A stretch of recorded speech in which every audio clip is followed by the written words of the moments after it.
Greetings everyone. So this week we'll have a slightly a shift in pace and tone from where we have been.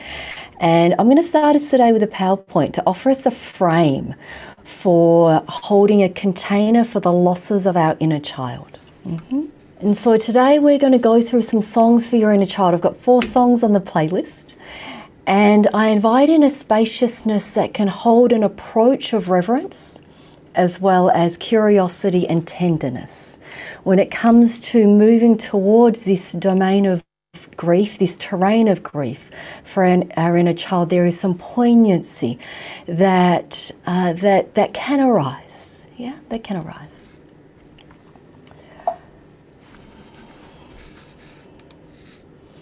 And so trauma replaces patterns of connection with patterns of protection. So as children, as infants, as babies, we have physical dependency needs as well as emotional dependency needs. And so the physical dependency needs are for warmth, touch, nourishment on a consistent and regular basis. And we need that reciprocity, knowing that we're going to cry out and there's someone who's going to respond to us. And then as we get older, we have emotional dependency needs. It's the need to have someone be able to respond to us in developmentally appropriate ways that allows us to build a sense of confidence and competence and an inner compass that we get from someone who sets limits for us, someone who guides us and mentors us and disciplines us. And then allows us to begin to develop a sense of, I can do things in the world with support. Yeah? And it's all scaffolded. It's all scaffolded.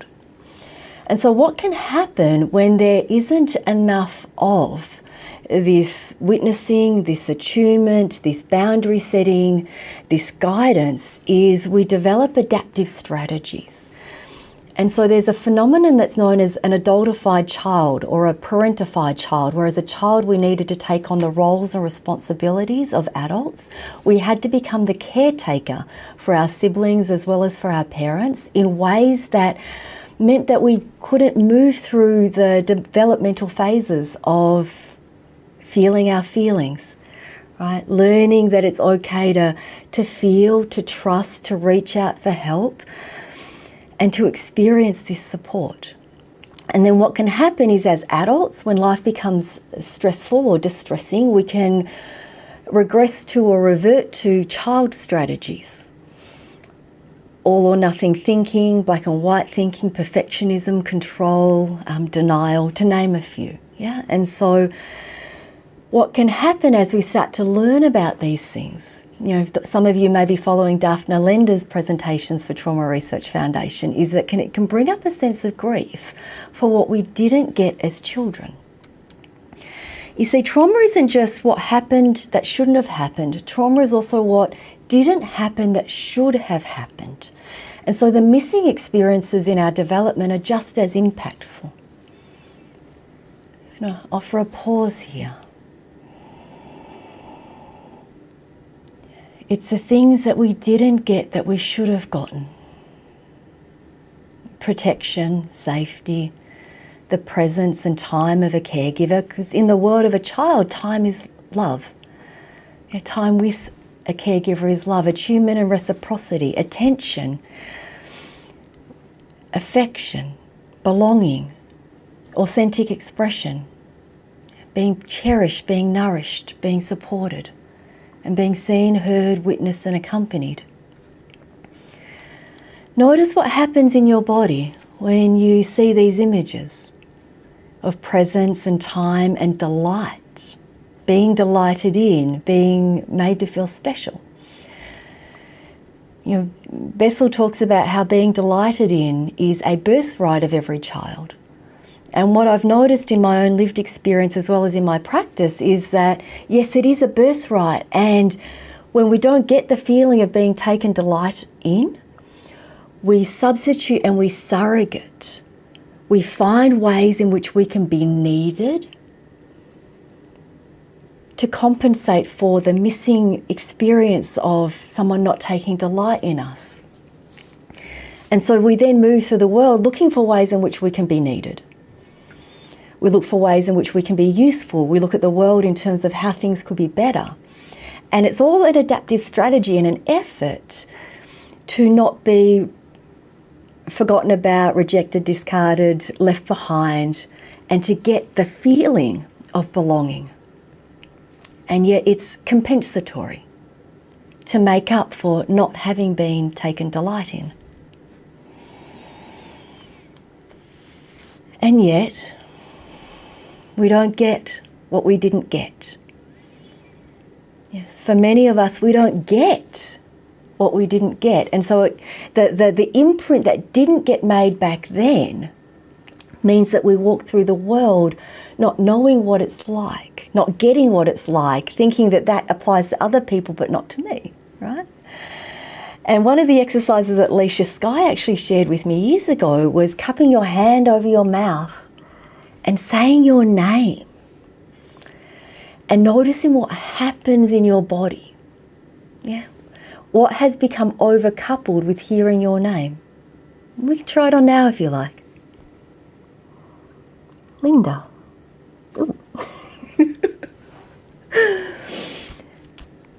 For me, there's still that startle response. And yet I acknowledge the first time I did that exercise, the first thing that happened for me was the thought, oh, I'm in trouble. What have I done? Yeah. And my practice thereafter was to say my name with delight and to allow that imprint to begin to form on my nervous system. Because what would happen would be I'd walk through the world and people would go, oh, are you Linda Ty? And every single cell in my body would go, what do you want from me? While maintaining this veneer of charm and cool and confidence.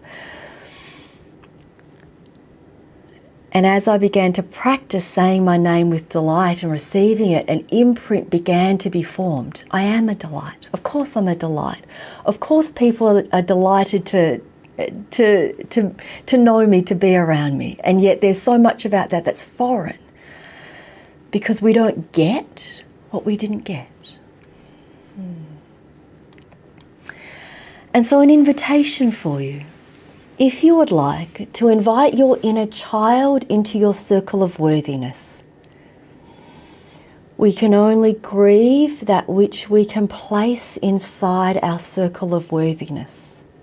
And these days, the needs of my inner child is within my circle of worthiness. Yeah. I'm going to share with you some songs. The first two songs are more like mantras. They're things that I would sing to myself when I would notice, uncomfortable or unhelpful thinking patterns from my past living on into the present. And then the second two songs are for that missing experience of delight. So this first one is by Ali Halpert. And for me, this song really speaks into the adultified child phenomenon where I tend to become over-responsible for the things that happen in my environment. I feel like it's my fault or that it's my responsibility to do something about it. And so it's a great reminder for me as I move through the day. So I'll sing it through and then we can do call and response. Loosen, loosen, baby. You don't have to carry the weight of the world in your muscles and bones. Let go, let go, let go. I'll sing a line. You can sing the line back to me. Loosen, loosen, baby. Loosen, loosen, baby. You don't have to carry. You don't have to carry the weight of the world in your muscles and bones. The weight of the world in your muscles and bones. Let go, let go, let go. Let go, let go, let go. Together. Loosen, loosen, baby. You don't have to carry the weight of the world in your muscles and bones. Let go, let go, let go. Loosen, loosen, baby. You don't have to carry the weight of the world in your muscles and bones. Let go, let go, let go. One more time. Loosen, loosen, baby. You don't have to carry the weight of the world in your muscles and bones. Let go, let go, let go. Let go, let go, let go.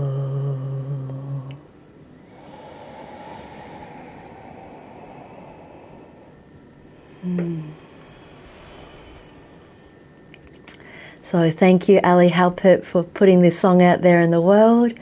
You can follow Ali at her website, and you can also check out the link on SoundCloud. There are more verses to the song.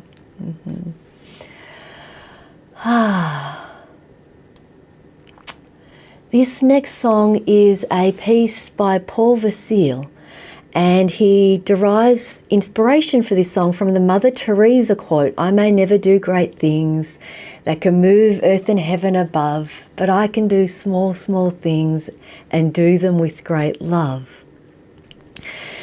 And I sing this song during the times when I need to remind myself of my expectations for myself and to help me to manage my expectations. I find that part of living with the adultified child phenomenon is that I can pendulate back and forth between grandiosity and depression. I didn't have someone who was there to help me manage my expectations or set limits for me or help me set my own boundaries for myself. And then we add on top of that those aspects of sensory seeking and sensory overwhelm, where I don't feel anything unless I really feel it intensely. And so I don't know when enough is enough. And it's important for me to remind myself that I can keep my expectations in check by checking in with my intentions. By checking in with my intentions. So I'll sing it through once and then we can do call and response again. I may never do great things that can move earth and heaven above, but I can do small, small things and do them with great love, and do them with great love. Call and response. I may never do great things. I may never do great things that can move earth and heaven above, that can move earth and heaven above. But I can do small, small things. But I can do small, small things and do them with great love, and do them with great love, and do them with great love, and do them with great love. All together. I may never do great things that can move earth and heaven above, but I can do small, small things and do them with great love, and do them with great love. I may never do great things that can move earth and heaven above, but I can do small, small things and do them with great love, and do them with great love. I may never do great things that can move earth and heaven above, but I can do small, small things and do them with great love, and do them with great love.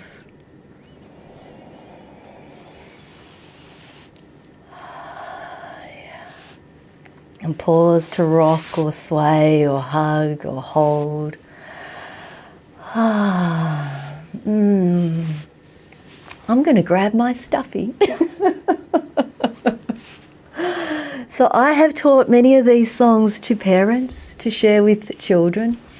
And I've also shared this with parents who are middle-aged to sing to adult children.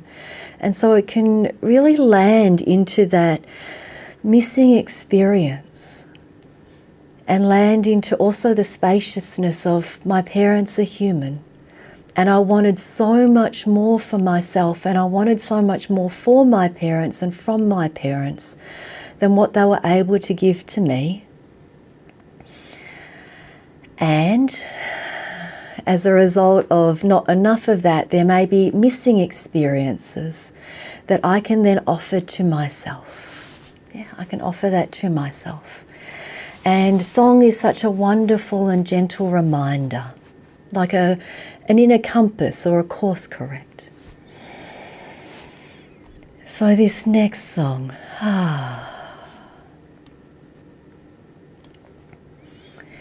this is the Angel Wash song by Sapphire Lewis or Sophia Lewis and Rafe Perlman, who offer the words, and Amy Ringle and Amy Kelly, who offer the melody. And so these next two songs can speak into something that you can offer to your inner child. So if you like, you can grab a stuffy to represent your inner child. And this may be something that you may wish to sing to your inner child and to perhaps receive from yourself and to yourself. Yeah. So I'll sing it through once, we'll do a call and response, and we'll sing it a few times together. I behold you, beautiful one. I behold you, child of the earth and sun. Let my love wash over you. Let my love watch over you. Call and response. I behold you, beautiful one. I behold you, beautiful one. I behold you, child of the earth and sun. I behold you, child of the earth and sun. Let my love wash over you. Let my love wash over you. Let my love watch over you. Let my love watch over you. All together. I behold you, beautiful one. I behold you, child of the earth and sun. Let my love wash over you. Let my love watch over you.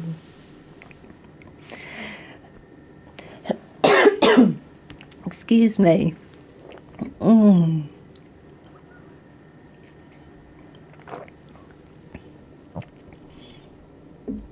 I apologize. I behold you, beautiful one. I behold you, child of the earth and sun. Let my love wash over you. Let my love watch over you. It reminds me of all the times when my mother was sick. And I'm not sick, but something happened to my voice just then. And there are times when she couldn't be her fullest for me. And yet she still tried. And she offered me what she could with what she had available. And it's okay if you don't have a great singing voice. It's okay if there's barely a whisper. It's okay if you're miming the words from yourself to yourself. I behold you, beautiful one. I behold you, child of the earth and sun. Let my love wash over you. Let my love watch over you. I behold you, beautiful one. I behold you, child of the earth and sun. Let my love wash over you. Let my love watch over you.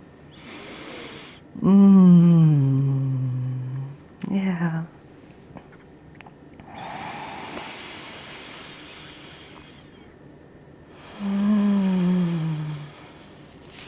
Thank you, song, and thank you, community of song leaders.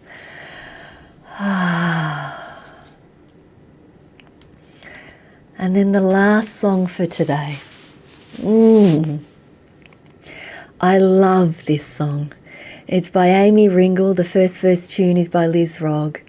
And it's the Forehead Blessing song. And Amy shares this song in her yoga in her yoga classes, where during Shavasana at the end of class, parents will offer forehead blessings, to their little ones. And it can be a wonderful way of connecting to your inner child through gesture, as well as a way of connecting to your children. And so you'll see here with the words, there's a shape on the forehead. So let's scaffold this. I'll sing it through and then I'll share the forehead blessing movements. May you grow up straight and tall. May the earth befriend you. May you learn from joy and sorrows all, and love be all around you. May raindrops fall upon your skin and starlight shine upon you. May you know peace without ending. This is my blessing on you. So the straight line on the forehead, may you grow up straight and tall. And then a circle, may the earth befriend you. The zigzags for the ups and downs of life, may you learn from joy and sorrows all.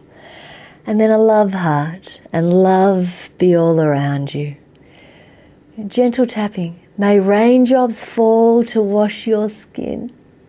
And a star, and starlight shine upon you.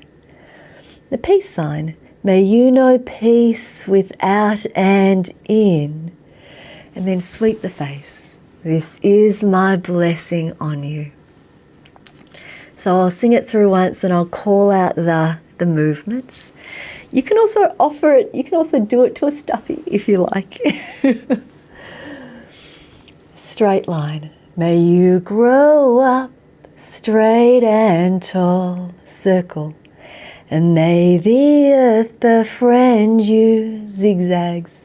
May you learn from joy and sorrows all. Love heart. And love be all around you. gentle tapping. May raindrops fall to wash your skin, star, and starlight shine upon you, peace sign.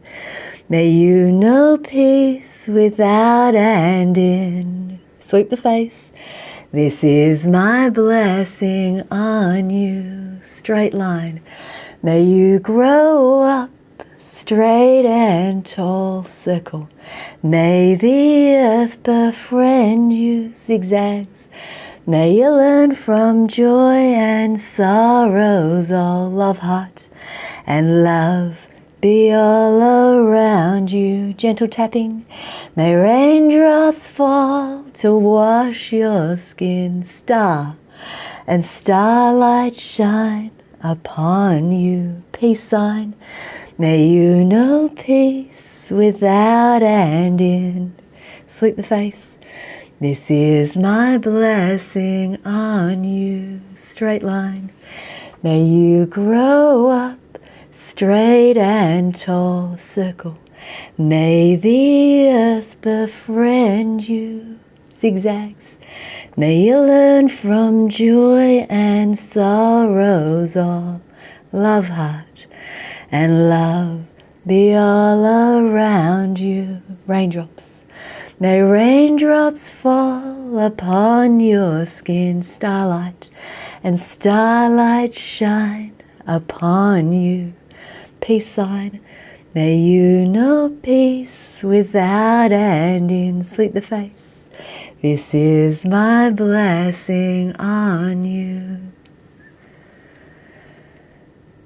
May you grow up straight and tall. May the earth befriend you.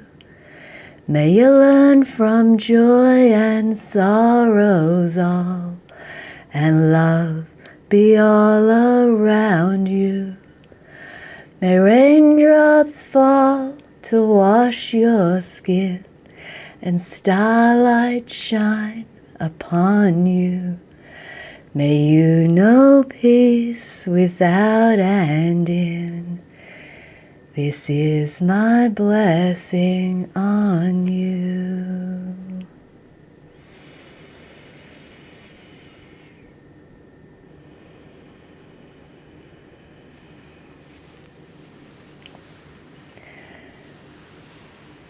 So I'm going to invite in a space where we can tend to the negative space. We can tend to that which we didn't get, that we should have gotten. That which we got, that we shouldn't have gotten. That which we didn't get, that we should have. And to know that grief is a process and grief is a journey. And as we begin to grieve the parts of us that weren't welcomed into this world, the gentle invitation is to go slowly.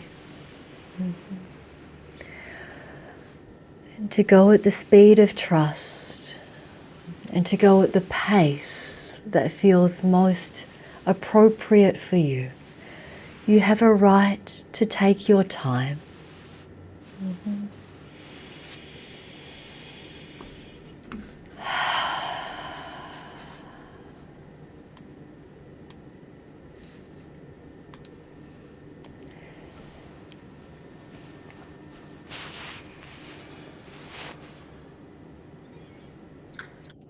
That was wonderful. I loved singing those songs. And I loved that you brought up what Dr. Van der Kolk says about being delighted in is a birthright for everyone. It really hit me. It made me think about who delighted in me. I delight in you, Mary. I delight in you. Thank you. Thank you. Really another beautiful, beautiful session. If anyone has questions, There's some comments in the chat. This is so soothing and healing. Wow, can't thank you enough. I'm so looking forward to singing these with my daughters. So authentic and spot on for me, so self-compassionate. Pat, were you singing? Just in my head. I wasn't making any sound, but yes, I was humming, I would say. Thank you, Pat. Humming is where I started. And then I started with mouthing the words, the soundless sounds, the breathless breath.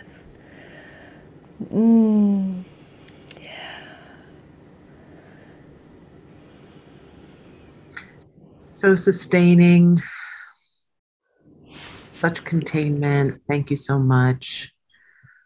I loved your comments about being parentified. So awakening and nurturing, tears falling.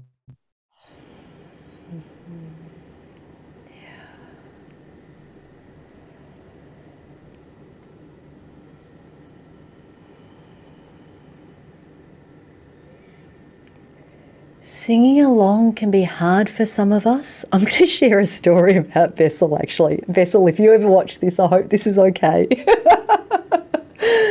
I was once at a weekend with Bessel van der Kolk and Peter Levine, and I decided, and there was a singing workshop on, and I was like, I think I'm going to bust out of this trauma thing and I'm going to go do this singing thing, because Bessel talks all the time about how trauma interrupts our capacity for rhythms, within ourselves and for rhythms between people.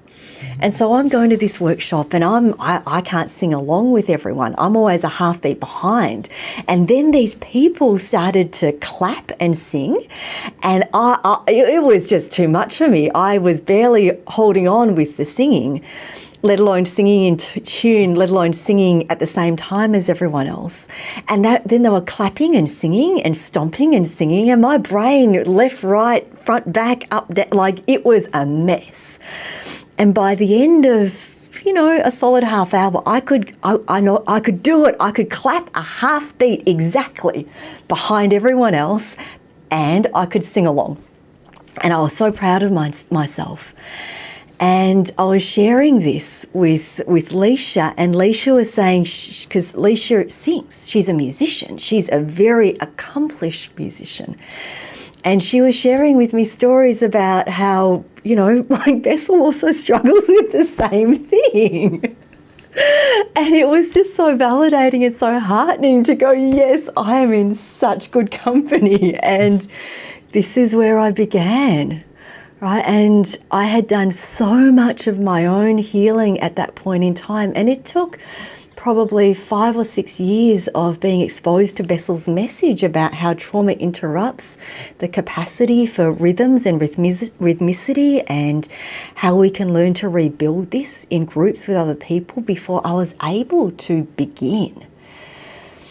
And so song opened up another aspect of voice, vocalization, grief, being in community, being held by community, being able to be held by community where we're singing, my heart is broken. And I have tears streaming down my face. I don't know why my tears are streaming down my face. No one else is crying. Maybe some other people are. And I can let myself be held. I can sing these songs, and for whatever reason, song is evoking something. It's evoking that kairos that's knocking at my soul's door, the ripe fruit of grief. And to sway, to let the tears fall, to let the tears fall, and to hear that I'm being held in song and swaying and movement. I'm humming the words. It's my resource that keeps me tethered. And at some point I'm mouthing the words, and at some point I'm able to recommence singing. And then I see that we're all moving in and out of grief And yet the thread that weaves its way through all of us is the tethering and anchoring that song and movement creates the container for. Mm. Yeah. And so when we look at ancient technologies across all cultures, it's song, movement, dance, story, and silence. Yeah. Yeah. I think there are a few good questions coming up in the chat. We don't have a ton of time. Well, we're over time, but if you're willing to do one or two, I think it'd be nice. Give me 1 second to find it. Someone's saying their wife is recently diagnosed with PTSD and they're trying to learn how best to support her through this. I want to share resources like this with her, but she's worried about making her symptoms worse. Can you provide some tips for a spouse to best support their significant other in this PTSD journey? Yes. For a spouse, it's the same advice that I also offer to therapists, parents, family members of.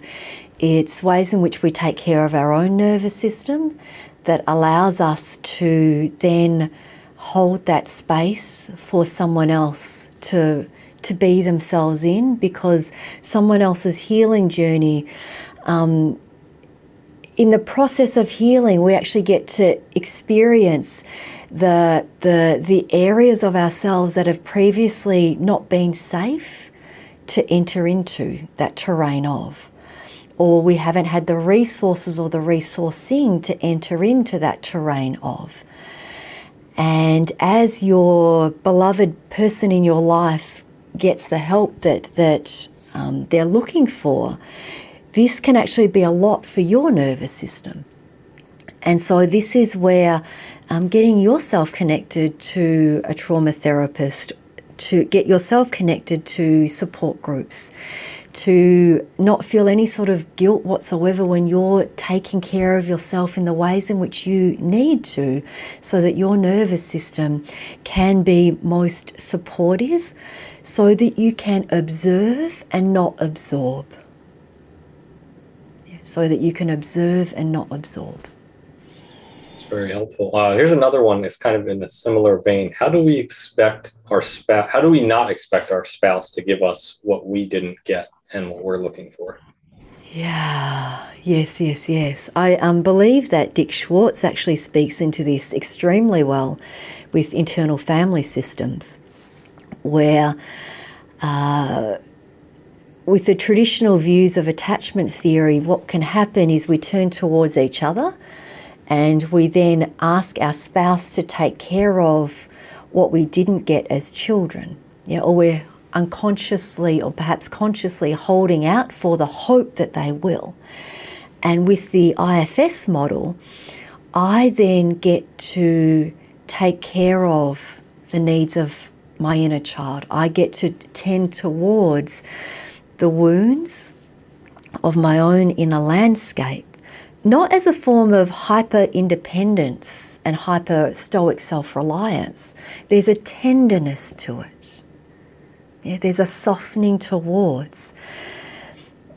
And in the building of that internal capacity, I can then let my partner off the hook from being the one and only other.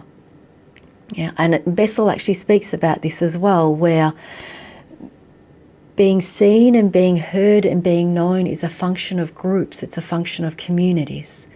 And yet when your first experience of group is suboptimal, what can happen, especially when we live in a Hollywoodified world of romanticism, we then become set up to walk through the world looking for that one special individual other who'll see us, hear us, know us, behold us, be our beloved everything, our guide, our mentor, our soulmate, and our best friend. And it's too much to ask of someone else, and it's too much to be asked of.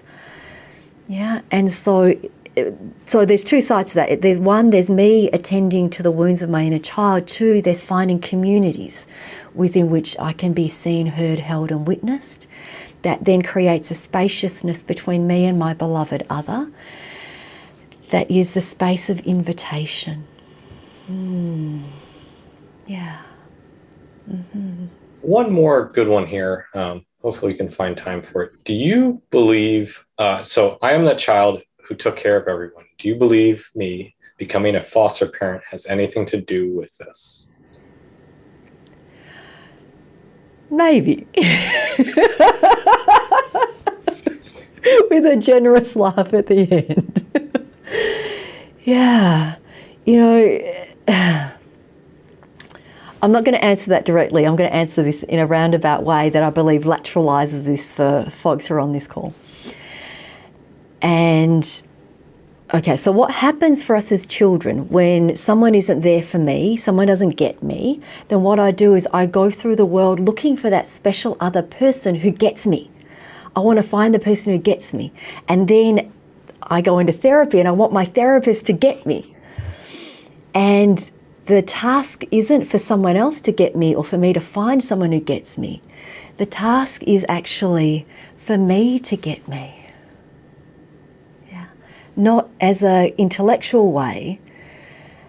I mean, it's that. And also for me to get me in an embodied, heartful, soulful way. And so that is why I don't offer answers to anyone, because I believe in encouraging you and empowering you to step into the terrain of you getting you. And we need community for that. Yeah. Thank you, Linda. Thanks, Linda, for just a wonderful session, another wonderful session. I hope everyone will join us next week for the last session in this series called Ancestral and Cultural Loss, Grief and Reclamation with Linda Tai. If you're looking for the recordings, you can find them in our TRF library, Somatic Resources. The link I've added to the chat a little bit ago. We'll see everybody back again a week from today. Thank you, Linda. Thank you, everyone. Bye, everyone.